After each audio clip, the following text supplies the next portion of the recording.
up arrive in the canyon. That's where I long to be with my three good companions.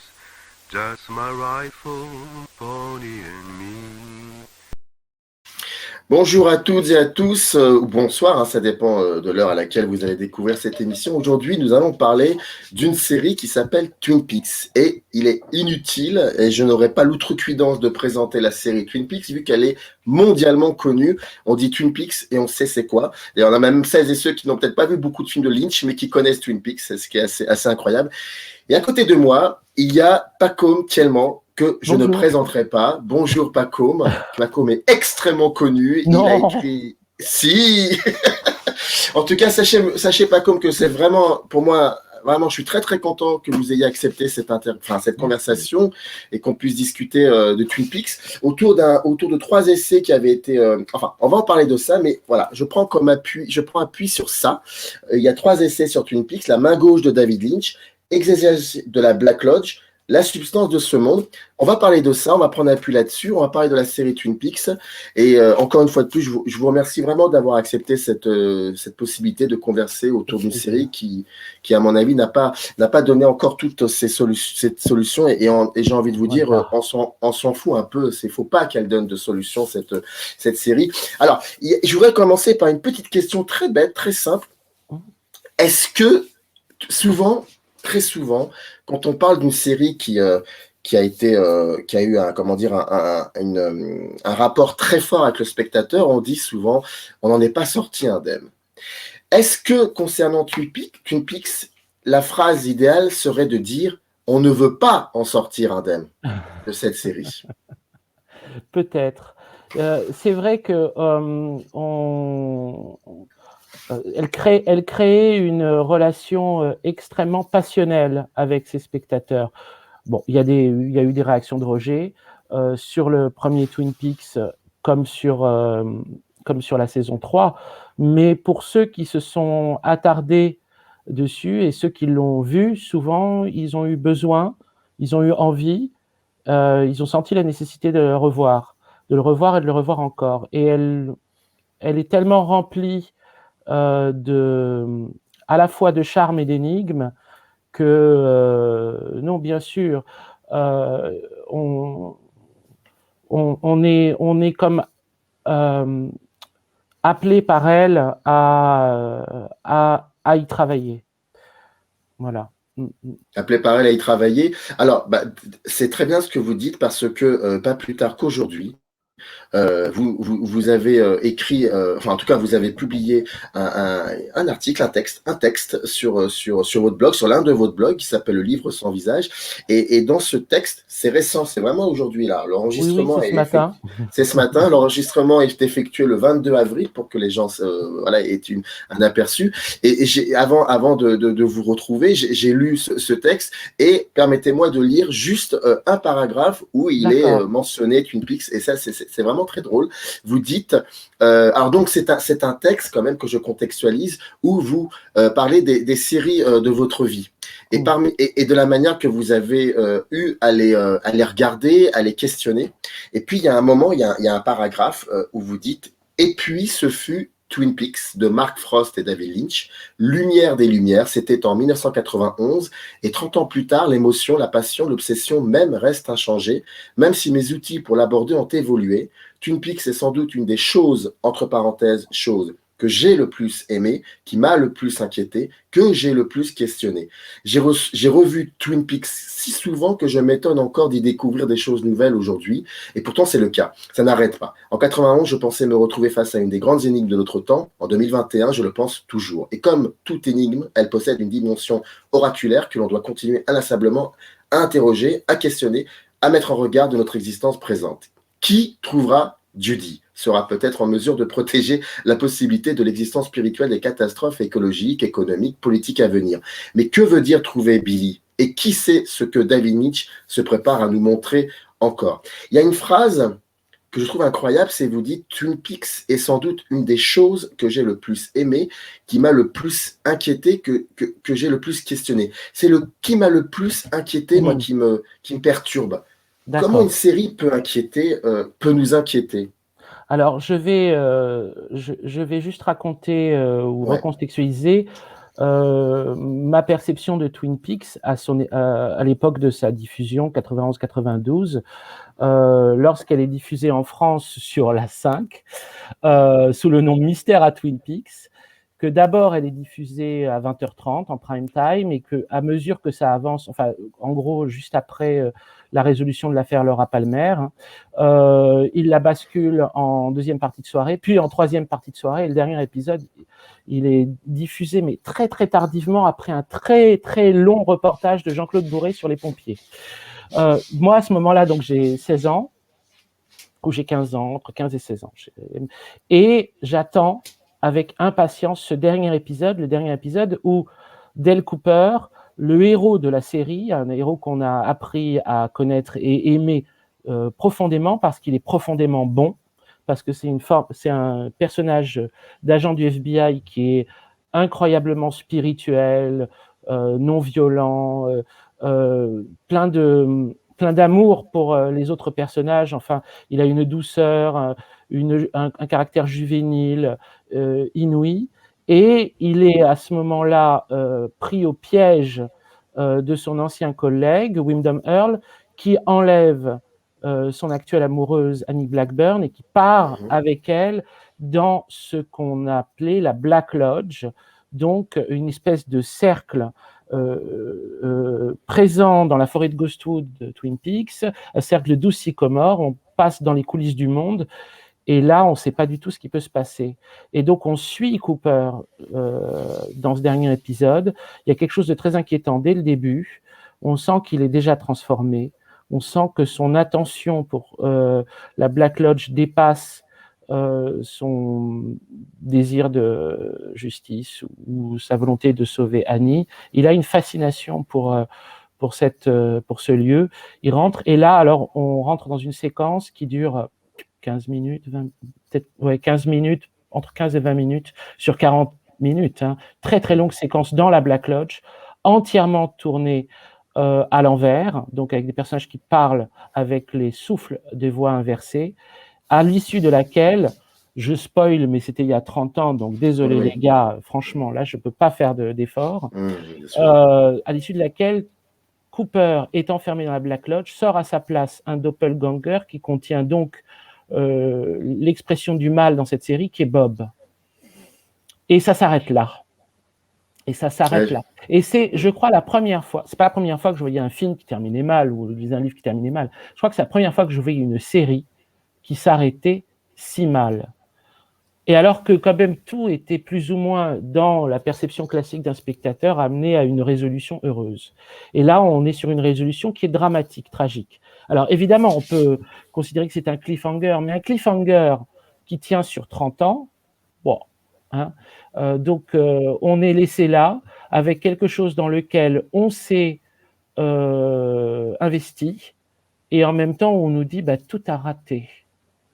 Et alors, ce qui suit, c'est un an plus tard, il y a un film qui s'appelle Firewalk With Me, qui est donc le film Twin Peaks réalisé par Lynch, qui a été très très mal accueilli. Moi, pour moi, c'est son chef-d'œuvre, mais ça a été et sur le moment du reste, c'était son chef-d'œuvre pour moi. J'ai adoré le film Twin Peaks Firewalk With Me, mais ça a été très mal accueilli pour plein de raisons à la fois. Ça a été très mal accueilli pour les gens qui n'avaient pas vu la série, qui comprenaient pas de quoi ça parlait ou qui se disaient mais qu'est-ce que c'est que ce truc, et par les gens qui avaient vu la série mais qui aimaient ceux qui dans la série étaient remarquablement absents du film, à savoir toutes les intrigues à la fois burlesques, charmantes, amusantes, chaleureuses, et c'est devant quelque chose de très sombre et très tragique qu'on se retrouve, mais qui ne résout pas le problème de l'agent Dale Cooper, qui nous montre juste l'étendue de la tragédie à laquelle, d'une certaine façon, pendant très longtemps, pendant toute la première partie de notre vision Twin Peaks, donc les 2 premières saisons, on a été relativement aveugle, à savoir tout ça, pour nous, c'était un fait acquis. Bon, la mort de Laura Palmer, le viol et son assassinat par son père, on va dire quelque chose qui est atroce, mais qui passait en arrière-plan d'une intrigue qui était remplie de choses assez charmantes. Et là, on est un peu face à ça. Et surtout, ça s'ouvre avec une séquence où David Lynch reprend le rôle du supérieur hiérarchique de Dale Cooper, l'agent Gordon Cole, donc pas Wyndham Earle, le collègue supérieur hiérarchique, mais le mec qui chapeaute la section du FBI auquel ils appartiennent, Gordon Cole, et qui présente à d'autres agents du FBI une énigme, et qui nous montre ensuite la façon dont cette énigme est interprétée. C'est-à-dire que soudain, ce qui apparaissait comme de la fiction ou le résultat d'une inspiration pure de David Lynch, c'est toujours de l'inspiration, mais ça apparaît aussi comme un code. Et c'est quelque chose qui avait toujours été présent, mais qui était aussi pareil. Nous, on en faisait assez peu attention, mais Dale Cooper disait toujours, disait solve the code, break the code, solve the crime. Si vous arrivez à décrypter le code, vous résoudrez le crime. Et là, on a vraiment quelque chose qui est donné dans un code. Et à ce moment-là, à tort ou à raison, l'impression que ça m'a donné, c'est que le personnage que jouait Lynch, Gordon Cole, s'adressait au spectateur. Et c'est quelque chose qui n'a pas cessé ensuite de m'apparaître dans les films suivants de Lynch, à savoir en particulier cette trilogie angelinienne. Je mets un peu à part Straight Story et je mets à part Elephant Man. Oui, les films précédents, évidemment. Ouais, les films précédents. Mais surtout Lost Highway, Mulholland Drive et Inland Empire, qui apparaissent comme des extensions de ce monde et des problèmes qu'il pose. Et une des réceptions possibles, c'est de se dire, bon, Lynch laisse parler son inconscient, c'est inspiré. Des fois même, on peut entendre, il n'y a rien à en tirer d'autre que, bon, c'est de l'imaginaire. Et régulièrement, on est face à des choses qui sont présentes et qui ne s'expliquent pas autrement que comme plutôt, je ne peux pas vous le dire autrement. Je ne peux pas vous le dire autrement. C'est-à-dire que Lynch est dans un cas assez spécifique d'artiste médium, d'artiste qui reçoit de l'information artistique et qui essaye de la restituer avec le plus d'exactitude possible, mais qui ne veut pas ou n'essaye pas de prémâcher son interprétation. Ne peut pas, ne veut pas ou n'essaye pas, je ne sais pas. Mais régulièrement nous est dit que ça ne veut pas ne rien dire, que ce n'est pas des choses insignifiantes. Cette séquence de Fire With Me, d'une certaine façon, fonctionne comme un premier signe de ça. On va retrouver quelque chose de remarquablement proche dans Inland Empire, dans la première séquence d'Inland Empire, avec la gitane jouée par Grace Zabriskie, qui se rend chez le personnage de l'actrice jouée par Laura Dern, lui raconte des histoires, et ces histoires-là, elle lui dit qu'on ne cesse pas de les oublier, et en fait, en gros, elle lui indique la source d'un mal dont ils subissent tous les conséquences. Et dernière étape, et alors là, celle qui, à ce moment-là, m'est tapée au cœur et qui fait que j'ai dû reprendre le travail d'exégète, c'est l'ouverture de la saison 3 de Twin Peaks. Parce que, contre toute attente, l'ouverture de la saison 3 de Twin Peaks recommence, encore une fois, l'exercice de nous présenter deux personnages, l'un qui donne à l'autre des énigmes. Là, c'est The Fireman, donc un personnage joué par un acteur qu'on a connu dans Twin Peaks sous le nom du géant.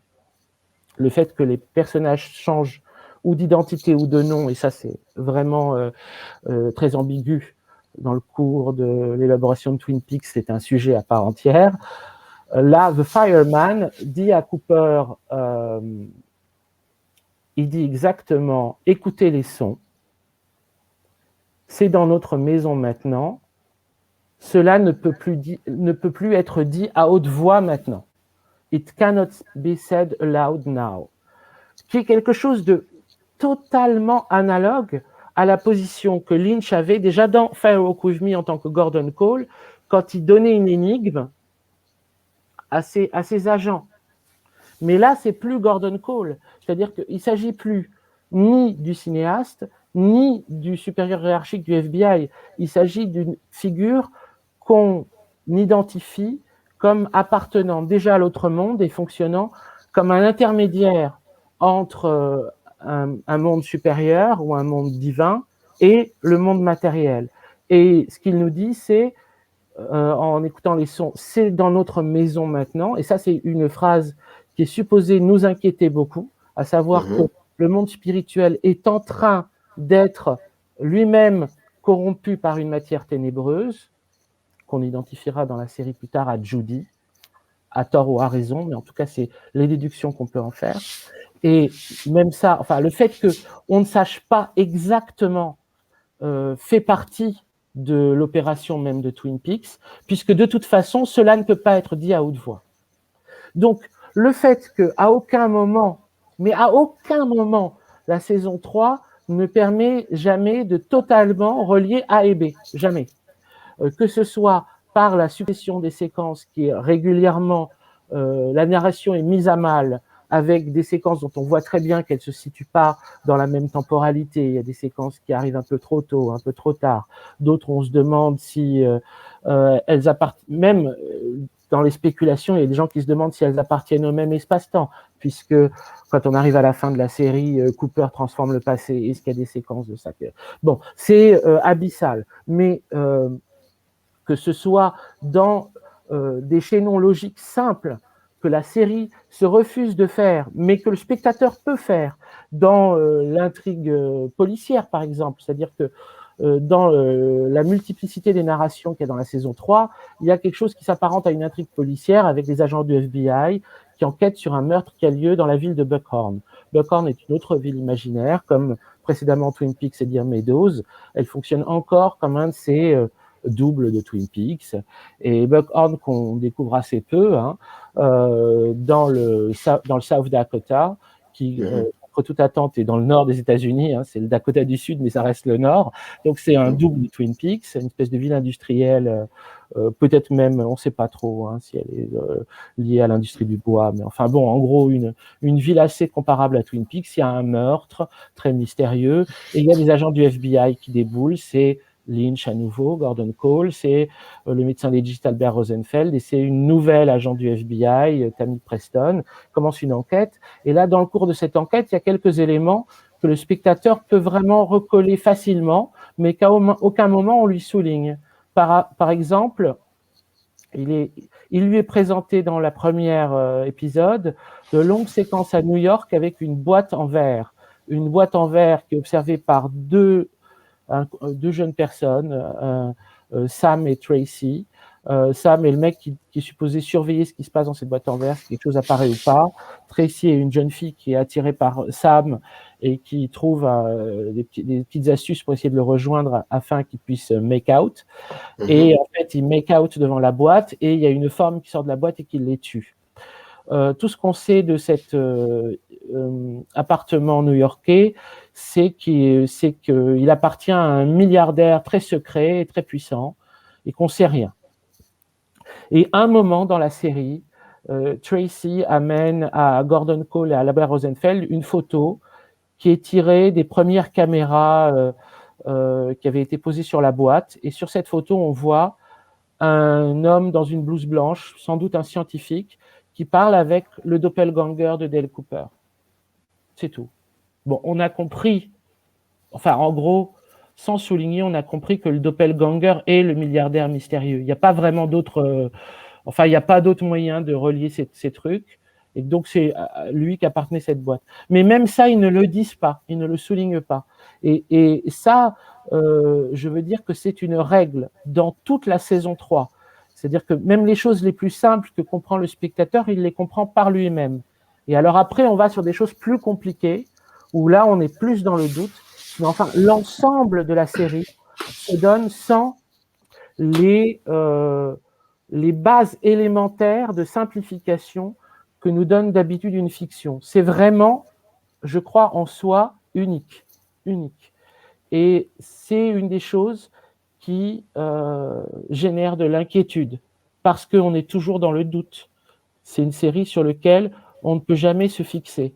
Le fait qu'on ne puisse jamais se fixer n'est pas, je pense, quoique c'est quelque chose qui se discute, dans le but de perdre le spectateur, mais dans le but, au contraire, de redoubler son attention, c'est-à-dire de créer une stimulation supplémentaire.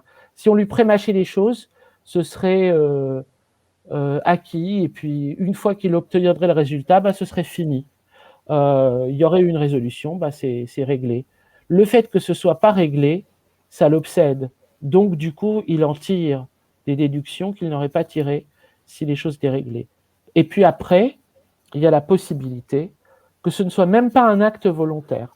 C'est-à-dire que ce soit de l'ordre de Lynch et de Frost de coller tellement aux injonctions de l'inspiration, c'est-à-dire d'être tellement intègre par rapport à ce qui est de l'ordre de ce qui est reçu par l'artiste lorsqu'il travaille, qu'il se refuse à ajouter des choses qui seraient les chaînons logico-déductifs qu'ils en auraient tirés eux-mêmes. C'est une possibilité que je partage avec vous, mais est-ce qu'il y a aussi cette sensation impressionnante et incroyable que vous parliez du doute, vous parliez que ça déstabilise complètement le spectateur que nous sommes, et que cette série est unique dans son sens, mais est-ce qu'il y a aussi cette sensation incroyable que Frost et Lynch font entièrement confiance au spectateur? Oui, aussi. Et qu'à partir de cet aspect-là, qui n'est pas si simple que ça à le dire et à le faire, parce que c'est pas si comment dire, évident de le trouver ailleurs, à partir du moment où cette série dit « Nous, on vous fait confiance, on va faire notre petit bonhomme de chemin, on va pas vous perdre, mais on vous fait confiance », et ça, je pense que ça doit complètement nous déstabiliser qu'une série nous dit « On va pas vous prendre par le bras, on va pas vous emmener, on va pas vous dire « Tiens, là, il y a un rebondissement ». Non, on va juste faire ce qu'on a à faire, mais on vous fait confiance. Est-ce que cet aspect-là, alors dans la saison 3, pour moi, c'est juste, c'est incroyable. Est-ce que ça, pour vous, ça pour moi, c'est évident. Est-ce que ça l'est pour vous, cette manière de faire confiance au spectateur? Oui, et il n'y a pas beaucoup d'artistes dans le passé, cinéma ou série comprises, qui soient allés si loin dans cette recherche-là. C'est-à-dire que c'est un point, par exemple, qui semble aussi très prosaïque, mais qui n'est pas tellement, c'est ce culot inouï de la part de personnes qui sont donc à ce moment-là les auteurs d'une première série Twin Peaks, 2 saisons dans les années 90, qui là se retrouvent 25 ans plus tard à pouvoir faire la suite. Entre-temps, ça a généré énormément de fans, des gens pour qui Twin Peaks est quelque chose qu'ils revoient en boucle, qu'ils aiment et qu'ils veulent retrouver. Et eux, ils décident de façon vraiment très patente et réitérative de ne pas faire de fan service, ou alors à minima, et d'une façon qui est d'une incroyable sobriété et exigence. C'est-à-dire, on ne retrouvera pas, ou alors si peu, le bon vieux Dale Cooper, ce que tout le monde attend, c'est-à-dire retrouver... Alors oui, on verra McLaglen énormément. D'une certaine façon, on retrouve Cooper. McLaglen est l'acteur qu'on voit le plus dans la saison 3. Il y a des épisodes où on le voit quasiment à toutes les séquences. Il est dans toutes les séquences ou presque de Las Vegas, dans énormément de séquences avec son doppelganger. Il a plusieurs incarnations. Mais alors, la forme canonique de Dale Cooper, on la retrouve moins d'un épisode. Et ça, c'est d'un culot extrême. La musique de Twin Peaks, la musique si marquante de Badalamenti, on ne la retrouve qu'à de très rares moments, qui sont très marquants à ce moment-là, mais c'est extrêmement,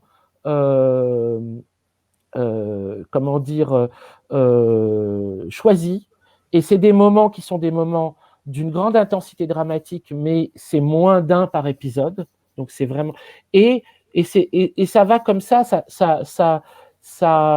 peut se déduire à peu près tous les éléments. Et le moment clé où c'est mis en scène, où en gros, on leur dit, bon, vous êtes suffisamment grand pour qu'on vous parle comme des adultes. Vraiment, c'est le moment où, dans la succession de séquences avec le personnage d'Audrey, qui est un des personnages préférés des spectateurs dans les premières saisons, qui se comprend, qui est un personnage incroyablement sympathique, séduisant, intelligent, trouble, drôle, émouvant. Enfin, grosso modo, c'était un peu le personnage féminin principal du premier Twin Peaks, celui qu'on voyait le plus, en tout cas, après Dale Cooper. Quand Audrey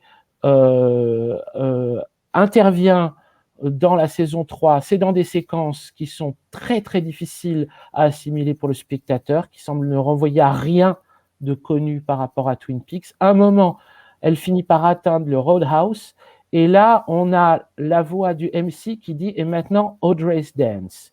Audrey's Dance, c'est une des rares interventions dans la saison 3 du méta, mais vraiment du méta au sens propre, c'est-à-dire qu'il cite un morceau qui n'est connu que par les spectateurs, comme sous le nom d'Audrey's Dance, pas par les personnages de la série. C'est le nom sur la BO de Twin Peaks d'une musique sur laquelle Audrey dansait dans les premiers Twin Peaks. Mais on peut imaginer que quand la jeune fille de 16 ans dansait sur ce morceau, le morceau lui-même s'appelait pas Audrey's Dance. Hein. C'est un morceau qui a chopé sur le jukebox du WR et sur lequel elle dansait. Donc là, on a une pénétration on va dire on brise le mur qui sépare les spectateurs de la série. Les spectateurs font donc partie prenante de l'aventure. C'est d'une incroyable violence parce que c'est un moment totalement inattendu, pas du tout préparé, pas du tout mis en scène, brutal d'un coup. Et là, on comprend que la question même de l'attente du spectateur fait partie des thèmes de la saison 3, et les attentes du spectateur par rapport à Twin Peaks sont quelque chose qui doit être mis en pièces pour que le véritable sujet de Twin Peaks soit pris en compte. C'est-à-dire, vous savez que tout ça n'a jamais été que un rideau de fumée, un écran de fumée. C'était pas la question, c'était pas le sujet. La nostalgie était un faux sujet.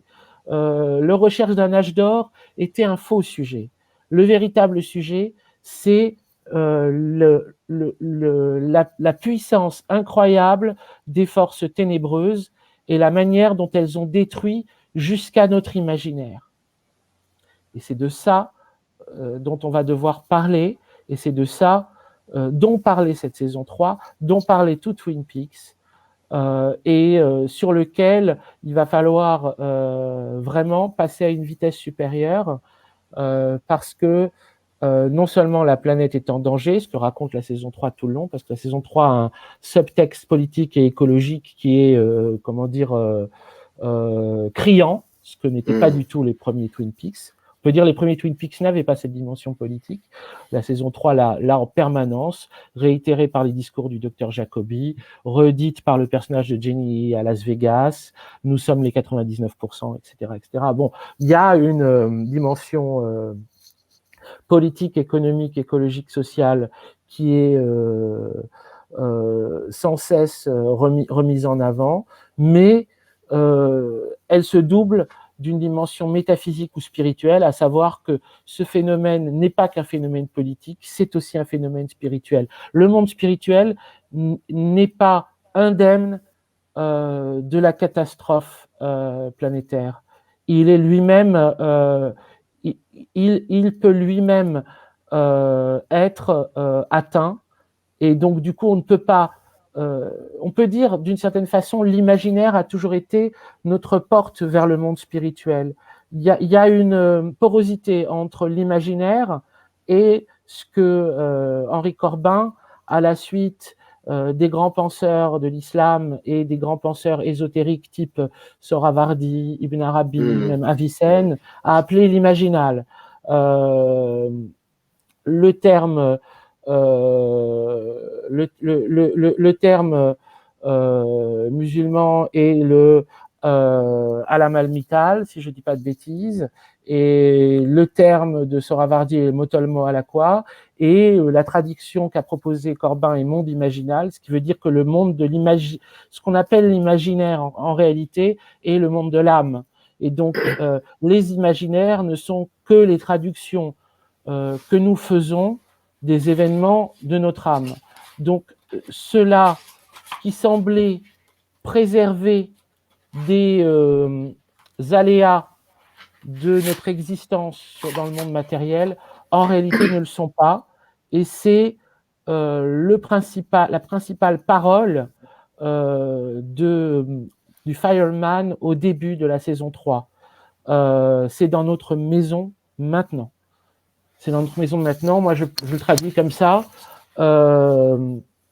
Ce mal ou cette catastrophe que vous voyez partout autour de vous, que ce soit la destruction de la planète, que ce soit les conséquences économiques de ce qu'aux États-Unis on a identifié comme la crise des subprimes, que ce soit en gros la destruction des vies de la grande majorité des êtres humains au bénéfice d'une extrême minorité qui devient de plus en plus petite, les 99%, liés à cette incurie économique dont on peut dire qu'elle est la matrice de toutes les catastrophes. On peut dire ça, mais en réalité, on peut dire que la matrice se situe en amont et qu'en réalité, le mal que cherche à pointer la saison 3 de Twin Peaks, et c'est d'autant plus douloureux et courageux de la part de Lynch et de Frost qu'il s'agit directement de leur pays, c'est les conséquences les causes de la prospérité américaine après la Seconde Guerre mondiale et ses conséquences. En fait, en gros, c'est un mal américain, occidental mais américain, dans le sens où la saison 3 de Twin Peaks identifie Judy aussi à quelque chose qui est relié aux essais nucléaires de 1945. Ça, c'est l'incroyable épisode 8. On a beaucoup identifié, à juste titre, l'influence de Kubrick sur cet épisode 8. C'est indubitable. Les séquences abstraites de l'épisode 8 sont évidemment nourries par les séquences abstraites de 2001. Il y a aucun doute.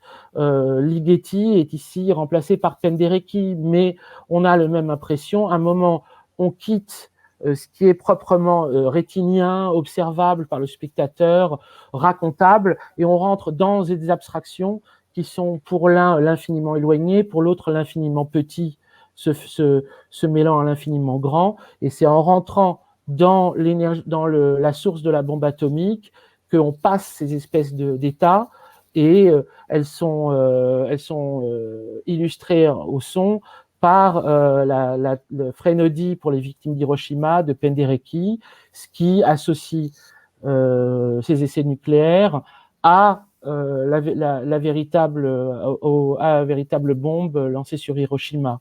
Ce qu'on peut voir ensuite, d'ailleurs, en déduction, la prison dans laquelle est Diane Naido, cette jeune femme japonaise mal formée, comme une représentation dans le monde imaginal des victimes d'Hiroshima. Moi, c'est comme ça que je l'ai perçue. Même quand elle est apparue dans l'épisode 3 de la saison 3, on voit Naido, on voit une japonaise avec des yeux clos, une bouche close et des sortes de malformations sur le visage et qui sait s'exprimer de façon confuse. Et on se dit, Hiroshima, pourquoi Hiroshima? Et c'est doublé par les images de la bombe. Donc, en fait, c'est toute cette espèce d'association d'idées qui ne peut pas être vraiment le résultat d'une réflexion logico-déductive, qui est plutôt de l'ordre de l'association d'images, d'un effet de montage. On a bombe atomique, Hiroshima, derrière années 50, les Platters, My Prayer, une histoire d'amour entre un jeune homme et une jeune fille, et cette jeune fille, une fois qu'elle est rentrée chez elle, elle est comme violée dans son sommeil par une bête étrange sur ce qu'on identifie comme un poème maudit, une sorte de poème ténébreux, psalmodié sur la radio, qui se met à se répéter, à se répéter, à se répéter. Et là, on se dit, il y a quelque chose qui est lié aux années 50, à l'image des années 50, qui ont été transmises dans le monde entier, qui ont façonné notre imaginaire, mais qui n'est possible que par rapport à une injustice, un crime qui est de l'ordre d'une dette impayée. Cette dette impayée est un des thèmes de Inland Empire, le film précédent de Lynch. C'est quelque chose qui est réitéré dedans. Un jour, vous vous lèverez et vous rendrez compte que vous marchez sur une dette impayée. Et l'association de la dette impayée, de Hollywood comme imaginaire, même de la musique des 50 comme imaginaire, et ensuite des tabous historiques de l'Amérique, que ce soit Hiroshima, que ce soit l'extermination des Indiens. Sous-texte complexe, jamais totalement littéral, mais qui, encore une fois, relie Kubrick et Lynch.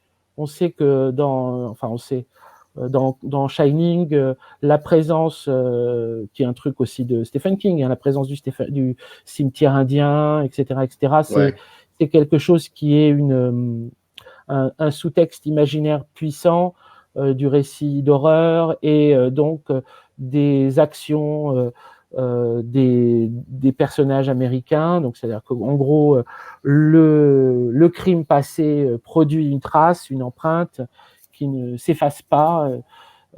Et là, c'est relié aussi à, donc, en gros,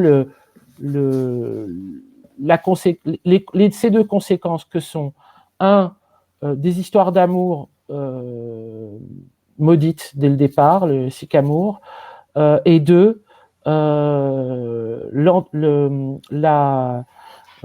basculement dans la grande pauvreté de la classe moyenne, la paupérisation des classes moyennes.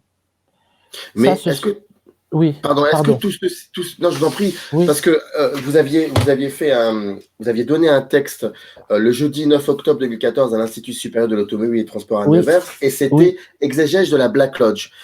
Et d'ailleurs, en sous-titre, un tawil de Twin Peaks, vous faites référence au Coran, à la pensée musulmane. Est-ce que la saison 3, enfin, ce que fait Lynch et Frost, ce que font Lynch et Frost à la fin, il y a 25 ans de cela, c'est d'ouvrir cette porte qui mène à la Black Lodge. Et est-ce que la saison 3 ne serait-ce qu'en fait que la Black Lodge? On ne serait que dans la Black Lodge pendant toute la saison 3. Alors, alors c'est très intéressant comme problématique, parce que on rentre dans la Black Lodge à la fin de la saison 2. Et on peut dire que le cinéma de Lynch ensuite s'en trouve marqué à jamais. Et dans la dépendance de la Black Lodge. Exactement. Lost Highway, Mulholland Drive, Inland Empire. La saison 3 est supposée figurer une sortie de la Black Lodge, mais en réalité, on peut dire que la Black Lodge a été doublée par un mal plus grand. C'est-à-dire que la Black Lodge n'était pas le plus grand mal. Ce que présentait la Black Lodge, c'était finalement un mal circonscrit à l'existence individuelle, au parcours individuel. La Black Lodge, c'est l'histoire de Dale Cooper ou l'histoire de Laura Palmer. Cette histoire de Laura Palmer qui mène à toutes les autres histoires, mais la Black Lodge, c'est Laura Cooper. C'est comme ça même qu'on la retrouve dans la saison 3. Dans la Black Lodge, finalement, il y a assez peu de monde. Il y a bien Mike, l'extension du bras. Enfin, on a l'impression qu'ils sont 4 ou 5, et puis ça s'arrête là, quoi, dans la Black Lodge. Et il y a la famille Palmer.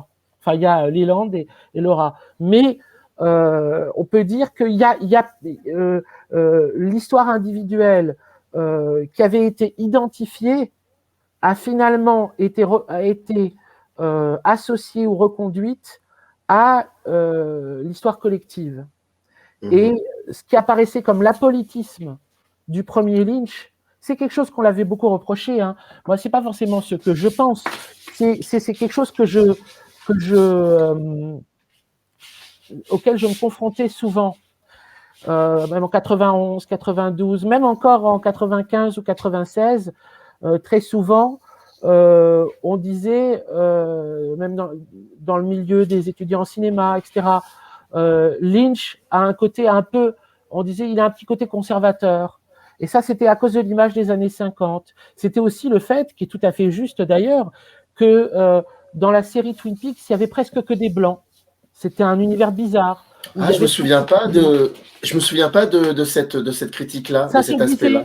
Ça se disait dans des articles de l'époque, et c'était juste, c'était assez mystérieux. Il y a un Indien. Des fois, genre tous les 5 épisodes, il y a peut-être un noir qui fait un second rôle. Enfin, c'est un univers. Et c'était lié à peut-être une malformation interprétative qui fait que lorsqu'on voit un univers présenté, on pense que cet univers est présenté comme le bon univers ou le vrai univers pour ses créateurs. Non, c'était juste que ce qui montrait en effet, c'était une image de l'Amérique vraiment tirée des années 50. Et en fait, ce qui déconstruisait, parce qu'ils n'avaient pas encore fait tout ce parcours, qui est un parcours dont je ne sais pas si c'est un parcours vérifiable en termes de lecture ou de réflexion, qui était simplement un parcours dans l'imaginaire, mais ils n'avaient pas encore, c'était pas encore allé au-delà de ce mal qui était celui de Bob, la figure de Bob, qui était en gros ce que Albert Rosenfeld décrivait à l'agent Cooper comme le mal que les hommes font. Et le mal que les hommes font à ce moment-là, c'était Leland, violent et tuant sa fille. Oui. Et c'était pas tellement plus. C'était presque, en fait, l'état de sidération dans lequel les années 90 confrontaient l'homme lambda face à la multiplication des serial killers. Ça peut vraiment s'associer à ça. C'est-à-dire que les années 90, grande décennie des serial killers. Ça a commencé avant, évidemment. Mais soudain, passé la première guerre du Golfe, ou en tout cas la première intervention, je peine à appeler ça une guerre, la première intervention inique des États-Unis dans le Moyen-Orient, soutenue par les Nations Unies sur l'Irak. Ce que, à cette époque-là, d'ailleurs, une très petite poignée de gens avaient identifié comme véritablement un acte totalement déplacé de la part des Américains.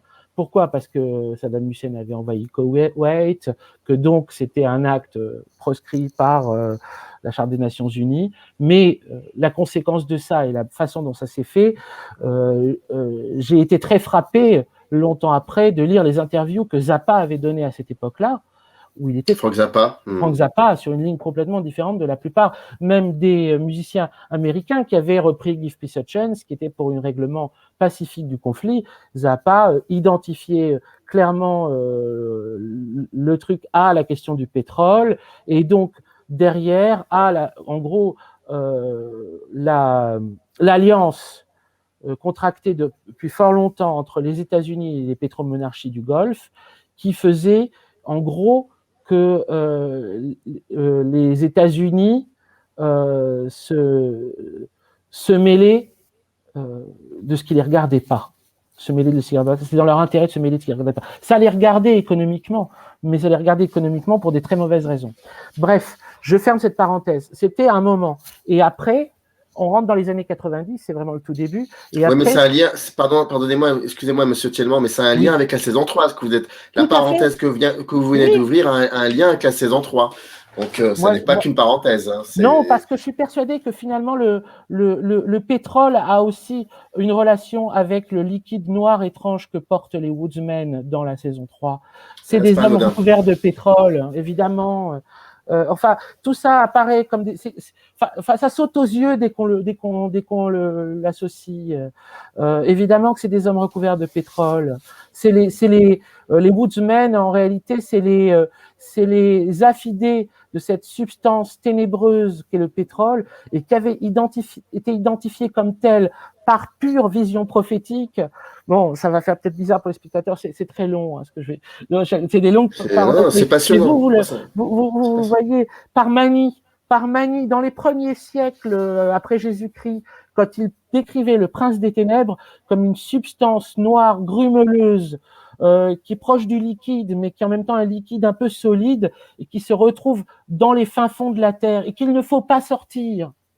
Il fallait pas sortir le pétrole. Ça a été identifié quasiment par vision par Manny. C'était le prince des ténèbres. Et lorsque même dans la saison 2 de Twin Peaks, c'est un truc de fou. À la fin de la saison 2 de Twin Peaks, c'est là où on est en face d'artistes purement inspirés. Dale Cooper rentre dans la Black Lodge. La Black Lodge, le cœur de la Black Lodge, Scorch Engine Oil, de l'huile de moteur. C'est du pétrole. Il rentre à l'intérieur, il veut boire un café et on lui sert du pétrole. Mais c'est fou. Je veux dire, on est en 91 et toutes ces choses-là sont déjà là. Elles sont pas encore, tous les chaînons ne sont pas encore, les chaînons logiques ne sont pas encore mis en place. Ils le sont pas encore aujourd'hui. Mais c'est Twin Peaks apparaît, comme un tawil de la matière ténébreuse dont est faite l'histoire américaine. C'est un double de l'histoire politique américaine. C'est l'histoire imaginale de l'Amérique. Et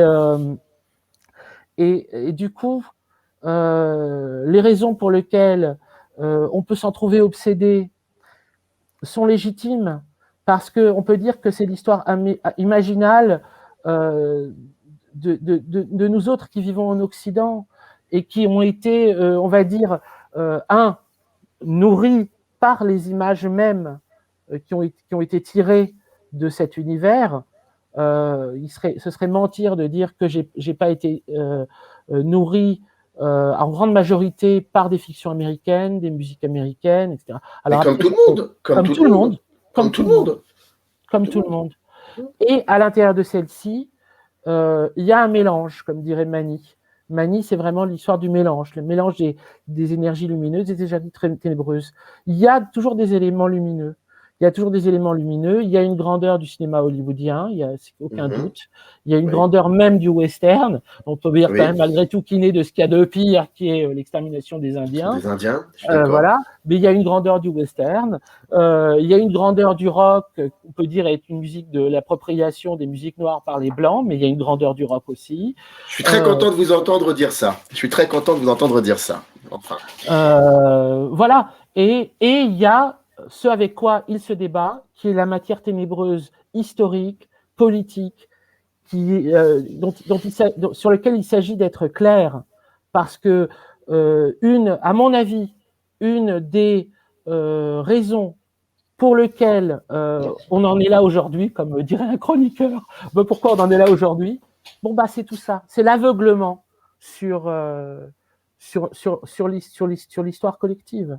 L'aveuglement sur l'histoire collective, l'aveuglement sur la dette impayée.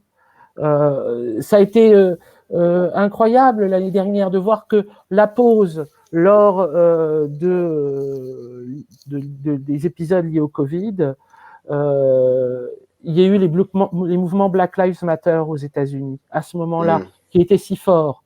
Ils avaient commencé, mais ils étaient si forts. Et qui a vraiment, par exemple, deux lieux spécifiques sur lequel ça s'est joué. Minneapolis, et là, l'assassinat de George Floyd, Minneapolis, peut aussi être associé à Minneapolis, la ville de Prince, la ville du froid aussi, la ville la plus froide des États-Unis, et la ville de Prince. Prince, dont on peut dire que une grande partie de ces derniers disques, de toute sa discographie ultime, est une espèce d'anticipation du Black Lives Matter, parce qu'il y a ce disque dont on attend la sortie, qui est un disque qu'il avait fait 10 ans avant sa mort et qui va sortir cet été, est un disque sur ces sujets. Welcome to the United States, je crois que ça s'appelle. On a eu un avant-goût récemment qui a été écouté, et on sait par l'autobiographie non achevée qui a été publiée, que les conversations qu'il avait eues avec son biographe de préparation, biographe donc était blanc, et Prince voulait savoir si, en tant que blanc, il était au courant de certains événements clés de l'histoire des Noirs aux États-Unis qui doivent être pris en compte si on veut aborder même sa musique. Et il a dit, est-ce que vous êtes au courant des massacres de Tulsa ? Et c'est à Tulsa que on y arrive. Trump, entouré de policiers masqués, va faire son discours pour le discours de réélection, le discours de sa campagne, à Tulsa. Tulsa, donc le lieu des massacres qui a nourri la série Watchmen. Bon, bref, tout ça, Non, mais, une longue non, mais parenthèse, mais ça veut dire à quel point tout ça est lié.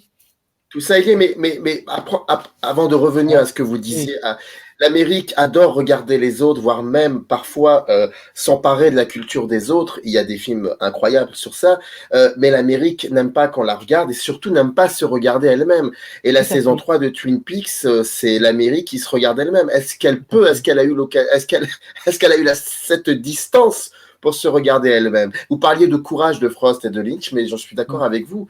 Selon vous, est-ce que cette Amérique-là a eu le courage de se regarder quoi, à travers cette série qui est dévastatrice? Alors, je ne sais pas. En tant qu'entité collective, pas vraiment. Enfin, tout le monde n'a pas regardé Twin Peaks, quoi.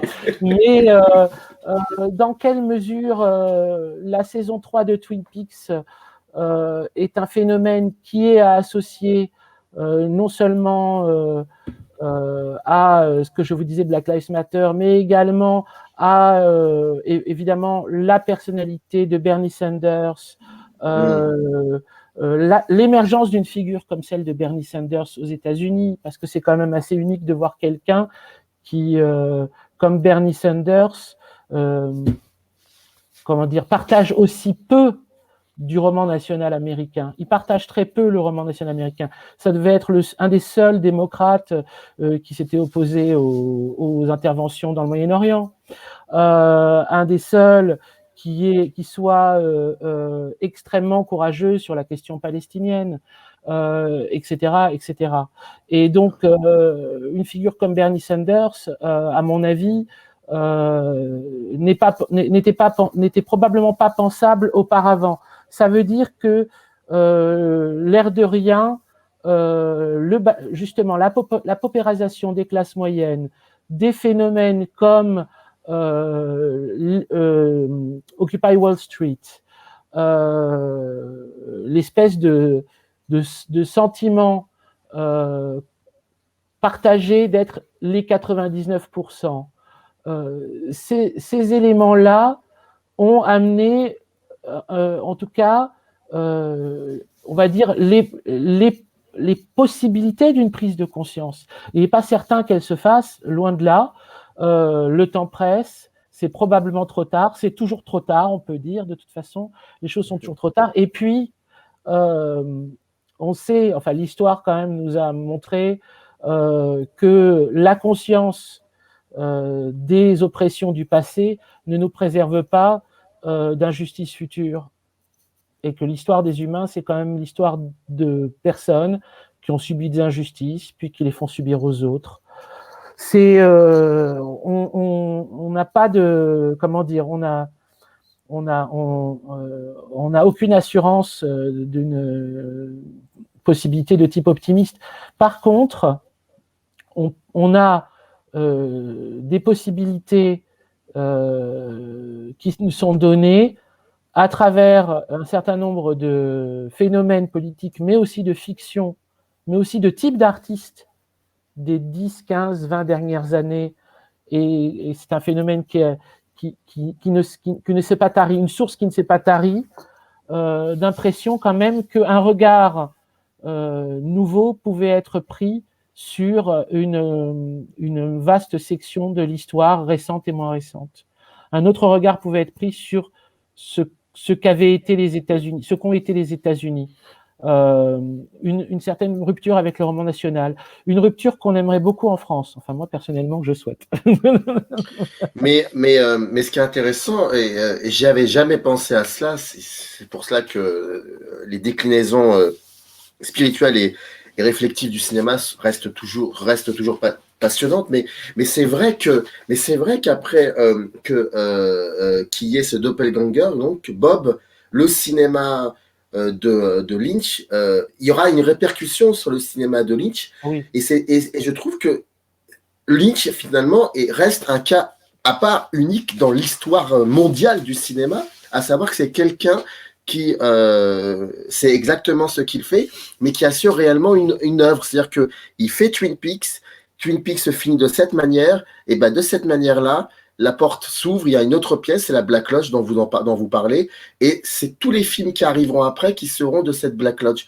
C'est assez fascinant quand on... C'est pour ça que Inland Empire, par exemple, finalement, c'est logique. C'est logique ce qu'il a fait, et c'est logique la saison 3 aussi de Twin Peaks.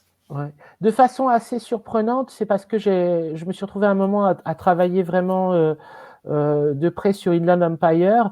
Inland Empire qui est apparu pour beaucoup de gens comme le film le plus hermétique de Lynch, pour moi, l'est le moins. Lost Highway me résiste beaucoup plus que Inland Empire à ce jour. Inland Empire, à partir du moment où on chope, on va dire, 2-3 énoncés clés qui sont donnés dès le début du film, toute l'articulation narrative, en fait, c'est clair. Et il y a aussi 2-3 éléments, mais enfin là, ça nous demanderait de faire une longue digression sur Inland Empire qu'on va peut-être pas pouvoir faire. Non, c'était par rapport à la notion comme vous mais c'est de Black Lodge, c'est ça. C'est continu parce que c'est fait dès le début d'Inland Empire ce lien, parce que l'histoire que raconte la gitane au personnage de Laura Dern, à Nikki Grace, elle dit une histoire et elle dit un enfant sorti pour jouer, lorsqu'il sortit, il produisit un reflet et c'est ainsi que le mal est né. Alors cette phrase-là, elle a un écho dans Twin Peaks puisque la première occurrence qu'on a de Bob dans la première série Twin Peaks, enfin dans la deuxième saison, c'est Leland qui dit que Bob lui est apparu quand il sortait pour jouer. Et Bob est un reflet, puisque Bob apparaît dans le miroir, donc Bob est un reflet. Et c'est comme ça que le mal est né.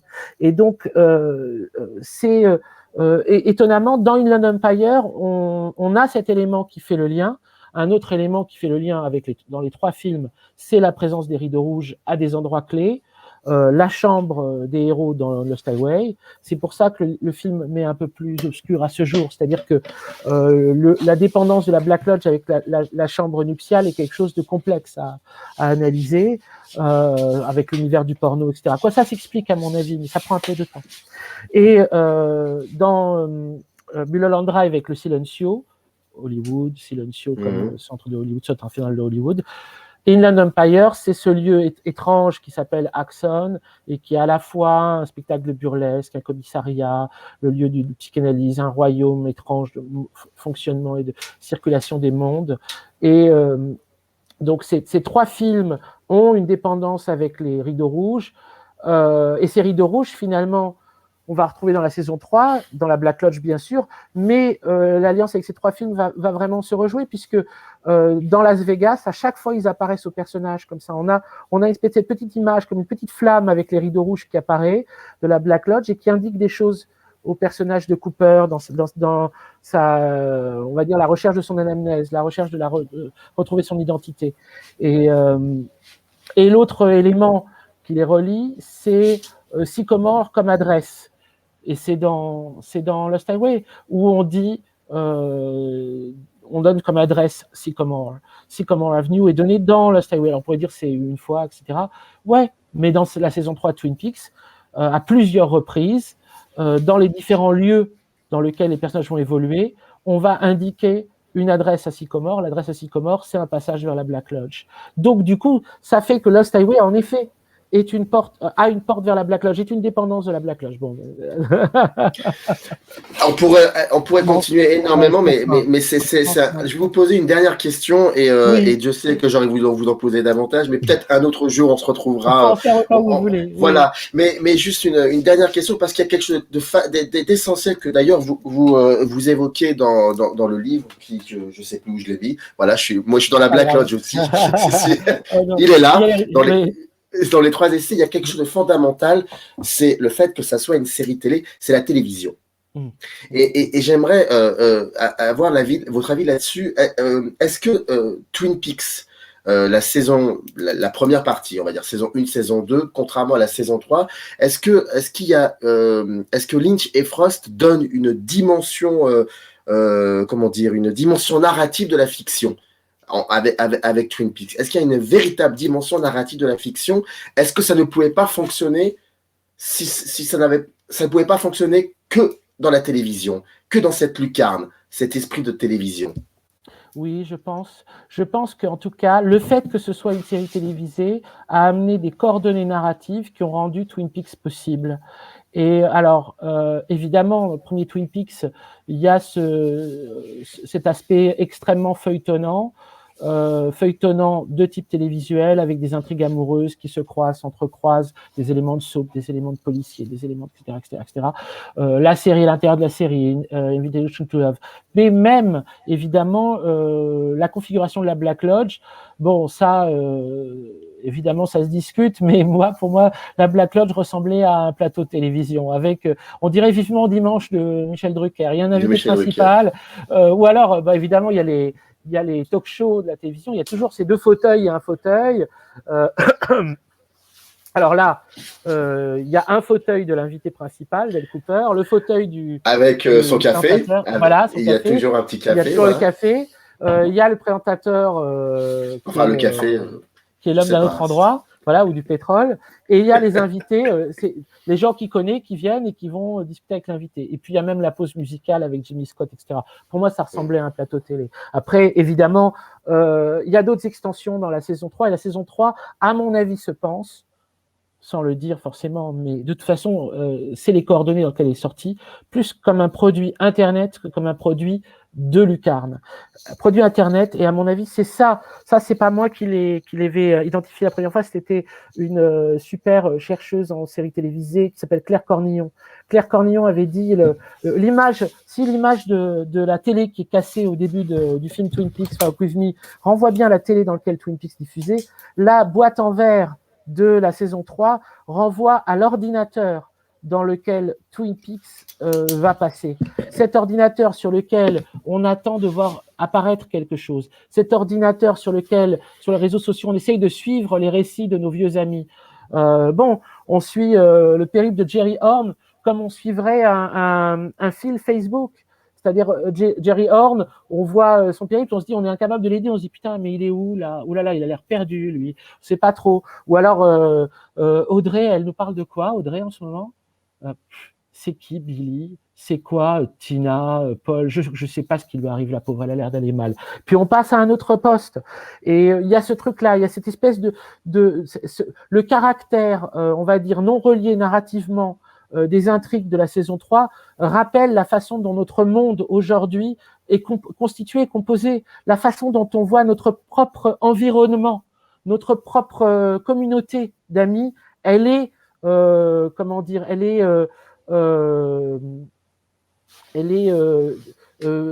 chaotique. Et évidemment, les shows YouTube de Dr. Jacoby. On a 2-3 éléments où on le voit en dehors de ces shows YouTube, mais très peu. Ce qu'on voit essentiellement de Jacoby, c'est comme si, en fait, Jacoby, il était hors la série et on suivait ses shows YouTube. Ça aurait pu être comme ça. Pendant la saison 3, on aurait pu avoir à côté, une fois par semaine ou une fois toutes les 2 semaines, un show YouTube du Dr. Jacoby. Et ça marchait pareil. C'est-à-dire que la saison 3 s'est mise à épouser le quotidien de l'homme connecté. Mais il l'a fait d'une certaine façon qui est évidemment très singulière et qu'aucune fiction n'avait encore réussi à produire. En gros, le défi inouï que Twin Peaks avait eu de renouveler sa propre révolution, la révolution qu'elle avait fait sur la télévision, que tout le monde avait identifiée, elle l'a refait sur la série Internet. À David Lynch maintenant de nous surprendre à nouveau avec ce qu'il va faire pour Netflix. Mais je ne doute pas que tout ça nous emmènera dans un monde, comme dirait Cooper, merveilleux et étrange. Ça n'a pas été merveilleux pour lui, mais enfin, ça a été étrange. Ça a été étrange. Il y a cette phrase de Peter Fonda dans Easy Rider quand vous parlez, qui dit « We blew it ». Oui. Un moment, et qui a été repris d'ailleurs par Jean-Baptiste Auré qui avait fait c'est un documentaire extraordinaire là-dessus.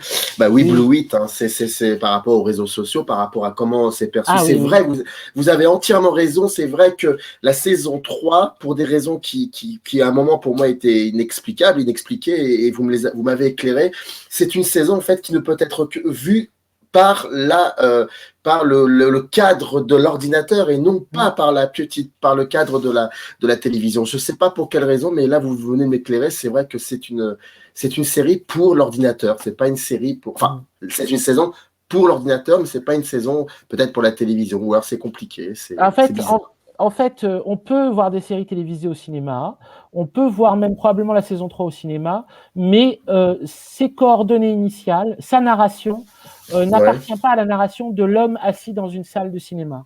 Elle appartient à l'homme assis devant un ordinateur et recevant des informations comme ça. C'est ça qui est complexe. Évidemment, elle met en scène beaucoup de gens devant des ordinateurs dans la saison 3. Même le shérif Truman a un ordinateur qui sort de son bureau. On a la technologie qui est mise en scène d'une façon extrêmement originale et fantaisiste, et des fois un peu effrayante aussi, avec le doppelganger, la façon dont la technologie devient sorcellerie avec lui, dont les objets comme les serveurs et compagnie se transforment. On a quelque chose de l'ordre d'une vision très démoniaque de la technologie qui est montrée aussi. Mais c'est parce que c'est encore la phrase du Fireman, et maintenant on doit l'entendre autrement. C'est dans notre maison maintenant. C'est dans notre maison maintenant. Twin Peaks ne sort ni d'un écran de cinéma, ou qu'on regardait comme ça, ni d'une télévision qu'on nous envoyait comme ça, mais d'un ordinateur dans lequel on va chercher comme ça, qu'on fait remonter. Et dedans, il y a Twin Peaks, dans notre maison.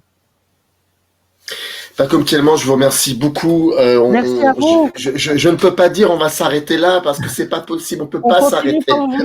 On continuera un autre jour plus tard. Oui. Je voulais dire 3 choses avant de vous laisser. De vous laisser libre, comme on dit. Mais ça, alors, sur la page descriptive de la vidéo, pour celles et ceux qui nous regardent, vous aurez un lien qui vous renverra à ce magnifique ouvrage qui regroupe 3 essais qui sont la main gauche de David Leitch, Exégèse de la Black Lodge et la substance de ce monde. Je voulais en parler davantage, je n'ai pas eu l'occasion, mais on est resté sur Twin Peaks, c'est essentiel. La deuxième chose, je voulais, pour la première fois chez Microciné, je ne le fais pas, mais je vais le faire là. Cette émission, cet entretien, je la dédie extrêmement à 2 personnes qui, grâce à elles, m'ont fait découvrir vos écrits. Et je leur remercie. C'est Walid Sahraoui, qui est un réalisateur algérien, et Myriam Etchkan, qui est une comédienne algérienne, et qui, vous avez vu, je crois, il y a 2 ans, une conférence. Oui, tout à fait, je les ai rencontrés. Et ben voilà, et c'est grâce à eux que je suis là en face de vous, parce que voilà. Je les salue, je les embrasse. Au plaisir de vous revoir. Voilà, et puis troisièmement, encore merci beaucoup Paco Mtielman de nous avoir ouvert votre porte et de nous avoir parlé de Twin Peaks, et je suis persuadé qu'on se retrouvera pour discuter de ça ou d'autres choses, mais c'était vraiment passionnant. Merci beaucoup. Merci et bonne journée. Bonne journée à vous. Au revoir. Très bonne journée à vous, et on part sur le générique de My We Fall, My Pony and Me. Très bonne journée à vous Paco Mtielman. Bonne journée. Au revoir. In the canyon, that's where I long to be, with my 3 good companions, just my rifle, pony and me.